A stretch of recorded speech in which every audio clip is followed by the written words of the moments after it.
J'espère que vous allez bien, j'espère que vous vous portez bien.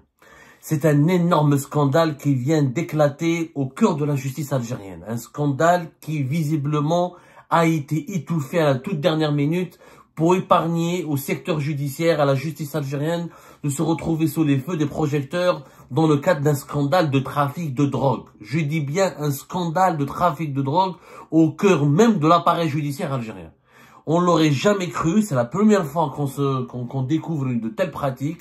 Mais il y a eu des juges et des avocats qui ont été impliqués, arrêtés, identifiés par les services de sécurité comme étant des acteurs incontournables dans un vaste trafic de drogue et de cocaïne, de drogue dure. Il ne s'agit pas de drogue douce. Il ne s'agit pas d'un peu de cannabis ou de hashish ou de kiff pour le plaisir ou pour le... Non, il s'agit d'un réseau de trafic de drogue dure, de cocaïne. Je dis bien de cocaïne, cette affaire a été étouffée dans des conditions extrêmement intrigantes et des circonstances très scandaleuses. Et aucune source autorisée ou officielle ne veut commenter ou nous expliquer cet événement. Nous avons essayé d'enquêter de notre côté pour mettre la lumière sur ce qui s'est passé. Ça a été très difficile pour nous de recouper les informations et de les confirmer. C'est pour ça que nous avons tardé un peu avant de diffuser notre émission et de boucler notre enquête. Tout a commencé le 15 avril 2025. Dans la wilaya de Blida, dans la ville de Blida, à quelques 50 km d'Alger, même pas, une quarantaine de kilomètres d'Alger, deux avocats ont été arrêtés. Et pas n'importe lesquels. Des avocats très connus. Il s'agit d'un certain Yahya Ben Madkhel et son fils Marwan Ben Madkhel. Yahya Ben Madkhel, c'est un professeur d'université, c'est un docteur et il est même avocat agréé à la Cour suprême. C'est pratiquement le baron des avocats. Je crois qu'il est même bâtonnier des avocats de Blida. En tout cas, c'est quelqu'un de très connu, de respecté et d'assez influent au sein des avocats de Blida. Il a été arrêté, lui et son fils, dans le cadre d'une enquête pour le trafic de cocaïne. La police judiciaire de la wilaya de Blida enquêtait sur un réseau qui implique des avocats et une juge, qui est la présidente de la chambre d'accusation de la cour de Blida, qui a été arrêtée plus tard. Les deux avocats, tout a commencé par le père et le fils qui ont été arrêtés. Ils ont été placés en garde à vue pendant 4 jours, je crois, 4 à 5 jours. 4 jours minimum, 4 jours. Le père, d'ailleurs, il n'a pas pu supporter les conditions de la garde à vue. Il a été transféré vers l'hôpital parce que c'est quand il a fait un malaise. Ensuite, l'enquête est partie jusqu'à l'arrestation de 4 autres avocats. Le lendemain pratiquement du 15, les arrestations ont eu lieu au cours de la salle d'avocats, au sein de la salle des avocats de la chambre de la cour de justice de Blida. Les agents, les policiers en civil d'une brigade spécialisée dans les enquêtes sur le trafic de stupéfiants, ils ont procédé à une arrestation musclée de 4 avocats. Selon nos investigations, selon nos sources, il y a eu même des bagarres. Les avocats ont opposé résistance, prétextant que les policiers n'avaient pas le droit d'entrer au cœur d'une cour de justice, au cœur d'un tribunal, pour arrêter manu militari des avocats. Qu'il fallait respecter un certain nombre de procédures judiciaires qu'un avocat au sein d'un tribunal ne peut pas être arrêté comme ça. Donc il y a eu pratiquement des bagarres, des tensions, les avocats ont opposé résistance, ils se sont solidarisés avec leurs 4 collègues, et malgré cela, ils ont été cueillis, entre guillemets, les services de sécurité ont procédé aux arrestations de ces 4 avocats, qui ont été ensuite placés en garde à vue. Par la suite, c'est la juge, c'est incroyable, et ça c'est une première en Algérie, une juge, et pas n'importe laquelle, la présidente de la chambre d'accusation, la chambre d'accusation de la cour de justice de Blida. Ce n'est pas n'importe quoi, parce qu'il s'agit d'une juge qui est puissante, puisque selon nos informations, elle a le pouvoir d'influencer,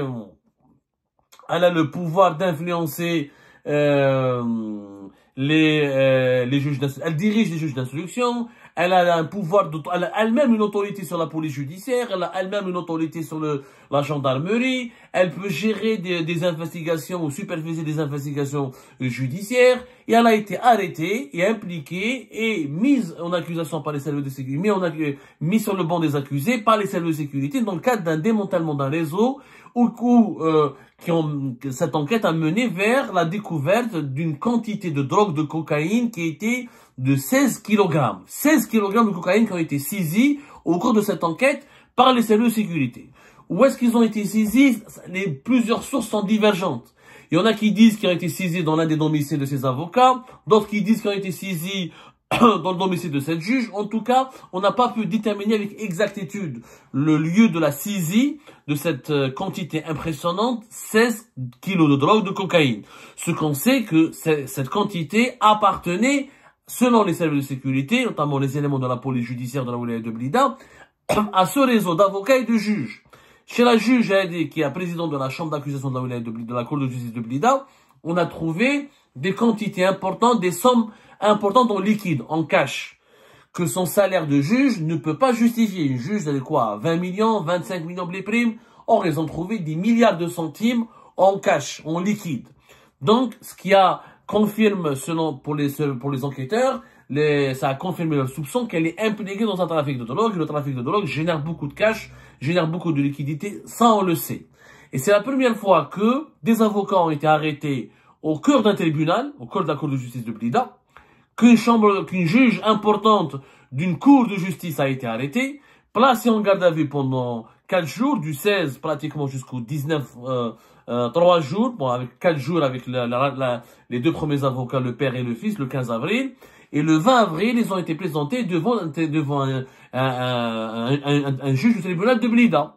Sauf qu'à la surprise générale, et ça a suscité une énorme polémique au sein de l'appareil judiciaire, au sein des services de sécurité, au sein même de la population de la wilaya de Blida, qui a, dans cette affaire, elle s'est complètement ébruitée, la population est sous le choc, des juges et des avocats membres d'un réseau de trafic de drogue. Il a été décidé de libérer tout le monde. Personne n'a été placé sous mandat de dépôt. Uniquement l'avocat, le père et le fils ont été placés sous contrôle judiciaire. Les deux premiers avocats qui ont été arrêtés. Et les autres ont été tous remis en liberté. Aucune charge n'a été retenue à leur encontre. Yahya Ben Metrel et son fils Marwan Ben Metrel placés sous contrôle judiciaire. La juge qui a fait 3 jours pratiquement de garde à vue, n'a pas été inculpée. Elle a été remise en liberté. Et les autres avocats remis en liberté. Cette remise en liberté a été décidée de façon surprenante, a choqué beaucoup de gens. A choqué énormément, y compris au sein des services de sécurité qui se commencent, plusieurs sources sécuritaires ont dénoncé une impunité, une forme et des interventions depuis le ministère de la Justice, depuis le haut de la pyramide de l'appareil judiciaire algérien. Des interventions ont été effectuées pour étouffer ce scandale et empêcher l'emprisonnement d'une juge et des avocats influents dans la région qui auraient pu visiblement balancer d'autres le nom ou balancer d'autres le juge.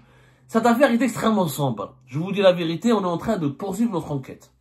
Ce qui est sûr, c'est qu'il n'y avait pas eu de placement de détention. Ce qui est surprenant, parce que dans une affaire de drogue, malheureusement, en Algérie, les affaires de drogue, les juges sont bêtes et disciplinés.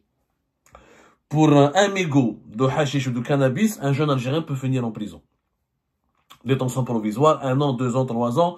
Ensuite, quand il sera jugé, ils vont le punir selon le nombre d'années où il les a passés en prison, plus un sursis. Mais pour un mégot, alors pour un morceau de kiff et de cannabis, automatiquement, les emprisonnements dans les affaires de drogue en Algérie sont systématiques. Cette fois-ci, même si les personnes qui sont suspectées sont des simples consommateurs qui ont été arrêtés, interpellés, même les simples consommateurs, je ne parle pas des trafiquants et des vendeurs, même un consommateur de drogue en Algérie, s'il est arrêté par les services de sécurité, à la suite d'une garde à vue, s'il est présenté devant les juges sont intraitables avec les affaires de drogue, ils envoient tout le monde en prison. Mais cette fois-ci, comme c'est une juge qui est impliquée dans une affaire de drogue, et qui est impliquée pas en tant que consommatrice, visiblement en tant que trafiquante, puisqu'on a trouvé des sommes importantes en cash, et qu'elle est suspectée par l'enquête, elle est soupçonnée, accusée d'avoir joué un rôle dans le commerce et la distribution c'est de la cocaïne, la drogue dure. Il ne s'agit pas de drogue douce, encore une fois. Elle n'est pas partie en prison. Scandale, il est inouï, inédit, et à Blida, les esprits sont extrêmement, comment dirais-je, il y a une atmosphère très brûlante, inflammable. Les esprits sont bouleversés par cette histoire, et secoués. La population est vraiment secouée.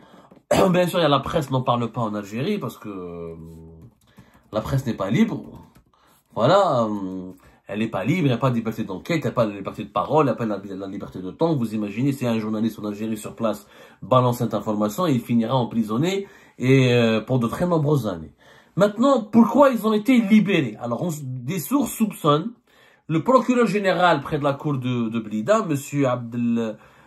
Majid Djebari, il aurait lui-même intervenu pour donner des instructions afin de clore ce dossier ou de annuler les poursuites ou d'empêcher l'emprisonnement de la juge et des avocats pour étouffer l'affaire et pour ne pas exposer le système judiciaire à une affaire inconfort qui va lui être totalement fatale et qui va le discréditer pour toujours. Vous imaginez des juges, non seulement des juges corrompus, c'est une chose, mais des juges trafiquants de drogue, ça c'est inédit.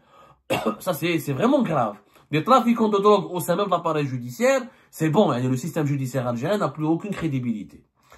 D'autres sources disent que non, disent qu'il n'y a pas eu, c'est pas le procureur général près de la cour de Blida qui est à l'origine de ces manœuvres d'étouffement, de ces manœuvres pour stopper ou bloquer les enquêtes sur ce réseau de trafic de drogue. Il y aurait des procédures qui n'auraient pas été respectées par les services de sécurité, que la garde à vue de cette juge n'a pas été conforme aux exigences du droit, parce qu'effectivement, une juge, présidente d'une chambre d'accusation, normalement pour l'arrêter, et pour l'inculper, ou pour la placer en garde à vue, il faut accomplir un certain nombre de procédures judiciaires et demander des autorisations au ministère de la Justice. Visiblement, le processus n'a pas été respecté entièrement et qu'il y a eu des erreurs au niveau des vices de procédure qui ont permis donc aux autorités judiciaires de libérer cette juge et de la remettre en liberté et de l'enlever du dossier. La même chose pour ce qui concerne les 4 avocats. Il y aurait eu des procédures qui ont été bâclées ou arbitraires et des vices de procédure qui ont permis leur remise en liberté. Ça, c'est une version. Nous n'avons pas les preuves de la véracité des deux versions.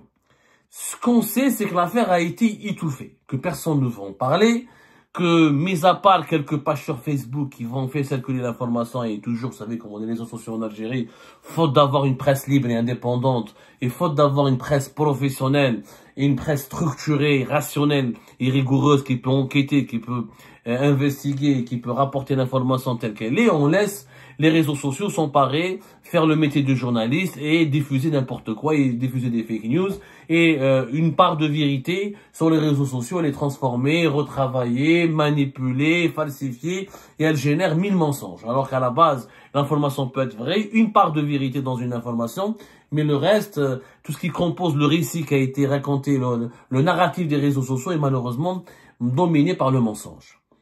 Nous, ce qu'on demande, on demande d'abord que le ministère de la Justice intervienne et où il fasse une conférence de presse ou un communiqué où il nous répondre pour déterminer la vérité. Qu'est-ce qui s'est passé à Blida? Est-ce qu'il y a vraiment eu un réseau de trafic de drogue au sein de l'appareil judiciaire? Est-ce que cette juge, parce que notre source, une troisième source, elle est plutôt affirmative et elle atteste que les enquêteurs de la police judiciaire de Blida n'ont commis aucune erreur et qu'ils ont enquêté pendant plusieurs mois, que des personnes ont été mises sur écoute, qui ont été suivies, traquées, et que des opérations financières ont été tracées et vérifiées, et que des points de livraison, et que des opérations de livraison et ou de vente ou de distribution de drogue, de cocaïne, ont été aussi tracées et vérifiées, et tout a été, comment dirais-je, une enquête assez sérieuse, assez rigoureuse a été faite. Mais, vu qu'on est dans un contexte diplomatique et politique extrêmement brûlant, notamment à cause de la crise avec la France, vu qu'il y a la justice algérienne, elle est impliquée dans ce conflit politique avec la France et avec Paris, vu que la justice algérienne demande l'extradition d'Ahmed Dezed, des opposants algériens, des légions du MAC, si ce scandale émerge, ou émerge sur la place publique, ça sera un énorme coup fatal pour la justice algérienne, puisque les autorités françaises et les médias français pourraient l'utiliser pour discréditer toutes les demandes formulées par la justice algérienne et pour déstabiliser encore davantage l'institution judiciaire algérienne dans le rapport de force qui s'est établi entre la France et l'Algérie. Et effectivement, quel crédit, quel sérieux, quel honneur, comment on peut respecter, quel honneur on peut attribuer à la justice algérienne, dans ses querelles et dans ses pressions qu'elle exerce sur la justice française pour obtenir des opposants, des personnalités politiques ou des personnalités ou des éléments subversifs, comme l'appelle le régime algérien établi en France, alors qu'elle-même, cette justice algérienne, elle est noyautée par des réseaux de trafic de drogue, pas n'importe quelle drogue, on parle de cocaïne. Une mafia, des réseaux de narcotrafiquants, au sein même, introduit aussi profondément au sein même de l'appareil judiciaire algérien. Ça, un tel scandale aurait mis à genoux le système judiciaire algérien. Personne, en Europe, ni en France, ni ailleurs dans le monde, n'aurait accordé le moindre crédit à ce système judiciaire. Il faut savoir qu'une présidente d'une chambre d'accusation n'est pas une simple juge de siège. Ce n'est pas une simple juge d'instruction. Ce n'est pas un simple procureur. Non, c'est une juge qui occupe des fonctions assez sensibles et qui exerce une certaine influence. D'autres sources versent dans la théorie du complot. Ils disent que c'est un complot qui a été ourdi contre les juges, qui dérange, et que cette affaire de drogue a été inventée de toutes pièces pour les discréditer, pour les salir. Est-ce que c'est vrai? Est-ce que moi je crois pas à cette histoire? Je vois pas quel est l'intérêt de la police judiciaire dans le de Blida d'aller salir des juges avec lesquels la police judiciaire de Blida collabore activement et quotidiennement. Quoi qu'il en soit, ce dossier, fait partie de nos priorités. Nous sommes en train, nous continuons nos recherches et nos investigations. Nous attendons de la part de plusieurs de nos sources davantage de précision. Et on partagera avec vous toutes les informations les plus actualisées, les plus fiables dans nos prochaines émissions, Inch'Allah. Rabbi Jibel Khair. Et cette affaire, encore une fois, ne pourrait peut-être malheureusement nous permettre je dis malheureusement parce que c'est un sujet dont on aurait dû parler depuis plusieurs jours, depuis longtemps, mais comme on est extrêmement débordé par l'agenda d'actualité nationale et internationale, le fléau de la drogue fait des ravages extraordinaires au sein de la société algérienne. Je crois que cette année 2025, jamais la drogue n'a constitué un fléau aussi dangereux, aussi répandu dans la société algérienne. Des jeunes, des personnes âgées, des pères de famille, des mères de famille. La drogue, les psychotropes, et notamment les drogues dures, circulent activement et les scandales éclatent les uns après les autres. Malheureusement, les médias n'en parlent pas parce qu'ils ne sont pas autorisés à en parler, parce qu'ils ne peuvent pas en parler, parce qu'ils n'ont plus la liberté de travailler correctement. On va accorder davantage de priorité et de considération à ce dossier parce qu'il est sensible et qu'il engage, non seulement c'est un enjeu de santé publique, c'est un enjeu de sécurité nationale et c'est un enjeu de stabilité sociale.